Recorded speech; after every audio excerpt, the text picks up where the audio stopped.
আগে ভাগে যে মেয়েটাকে বিয়ে করবেন বলে দিবেন যে আমি কিন্তু তেড়া যুবক, আমি কিন্তু ওই মাহফিলে ওয়াদা করে আসছি, আমি 2 নম্বর কামাই করব না।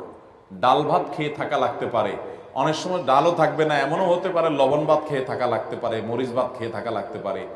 রাজি থাকলে আসো, এগুলা কোনো মুখরোচক গল্প শোনাচ্ছি না তোমাকে, আমি কিন্তু 2 নম্বর কামাই করব না, অতএব কামাই কম হবে, কষ্ট হবে, চাইলে আসো, আর না হলে এখনো রাস্তা মাপতে পারো।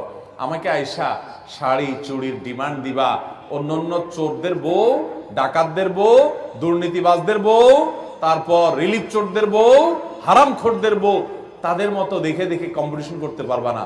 তুমি আমার বউ হতে হলে, হালাল খোরের বউ হতে হলে, তুমি সকল লোভ ছেড়ে দিয়ে সততার উপরে থাকার নিয়ত করতে হবে, কষ্ট করে চলার নিয়ত করতে হবে।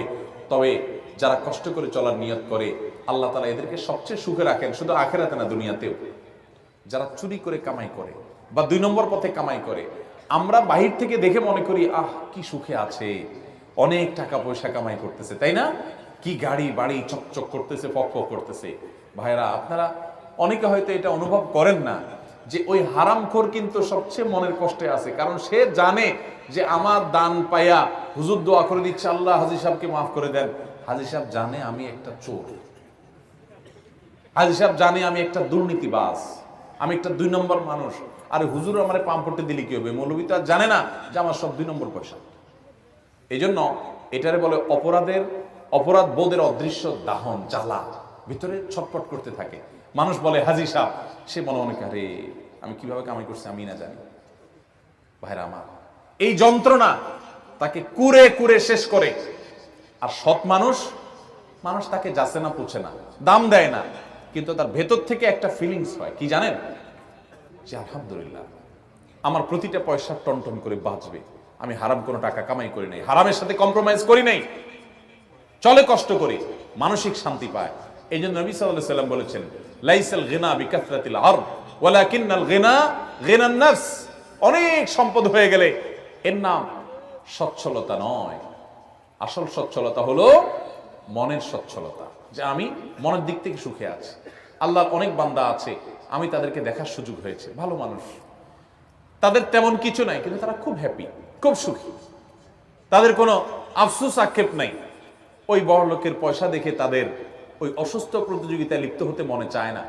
তারা জানে এগুলো সব রেখে ওই 3 হাত মাটির নিচে চলে যেতে হবে, ধনী গরিব সবাই এক কাতারে দাঁড়িয়ে যাবে, অসততা করতে চায় না। আল্লাহ আমাদের সবাইকে সেরকম সাহসী সৎ মানুষ হওয়ার তৌফিক দান করুন। এখন তো সাহসের সংজ্ঞা পাল্টে গেছে, এখন সাহস হলো অপকর্ম করতে পারলে তাকে সাহসী বলে। আসল সাহসী সে যে অন্যায় বর্জন করার জন্য শত মানুষের ভৎসনা সত্ত্বেও সে হিম্মত করে যে আমি অন্যায় করব না।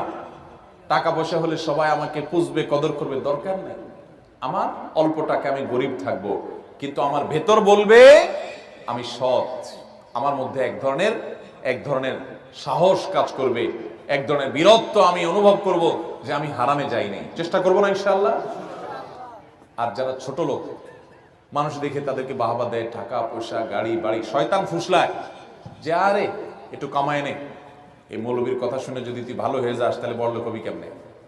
শয়তানকে বলবেন আমার বড়লোক হওয়ার দরকার নাই, আমি সৎ থেকে যদি বড়লোক হতে পারি আলহামদুলিল্লাহ, আর না হতে পারলে আরো জোর আলহামদুলিল্লাহ। আমরা দুনিয়া থেকে অসৎ উপায়ে যে টাকাগুলো কামাই করব, এগুলো কি যাওয়ার সময় নিয়ে যেতে পারবো? কাফনের কাপড়ের কোনো পকেট আছে? নিয়ে যেতে পারবেন? তাহলে 2 নম্বর কামাই করব। কার জন্য কামাই করবেন? কার জন্য হারাম কামাই করবেন? ছেলে মেয়ের জন্যই তো। মানুষ নিজের জন্য কামাই করে না। যত ঘুষখোর, যত সুদখোর, যত টিন চোর, যত গম চোর, যত রিলিফ চোর, যত হারামখোর আছে, এদের সবাইকে জিজ্ঞাসা করেন কার জন্য এত কষ্ট করেন। তারা কেউ কিন্তু নিজের এক পেটের জন্য এত কষ্ট করে না। কার জন্য করে জানেন? ছেলে মেয়ের জন্য, পরিবারের জন্য। মরার পরে যখন আযাব হবে, মানুষের সম্পদ আত্মসাৎ করেছেন, অন্যায়ভাবে হারাম উপার্জন করেছেন, তখন এই পরিবারের লোকেরা বলবে আল্লাহকে, আল্লাহ ওনাকে শাস্তি দিয়েন না, কারণ আমাদের জন্যই তো করছে। বলবে ইয়াউমা ইয়াফিরুল মারউ মিন আখিহি ওয়া উম্মিহি ওয়া আবিহি ওয়া সাহিবাতিহি ওয়া বানিহি।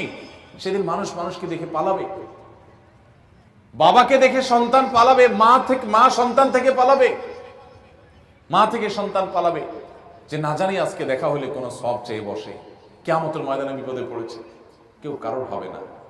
লিকুল্লি ইমরিইন মিনহুম ইয়াওমাইযিন শাআনুন ইউগনি, সবাই নফসি নফসি করবে। অতএব আমি হারাম যাদের জন্য কামাই করব তারাও কিন্তু এর দায়ভার বহন করবে না। তার চাইতে বড় নির্বোধ কে আছে যে যাদের জন্য চুরি করে ওরাও তার দায় নেয় না? এর চেয়ে বড় বোকার কেউ আছে?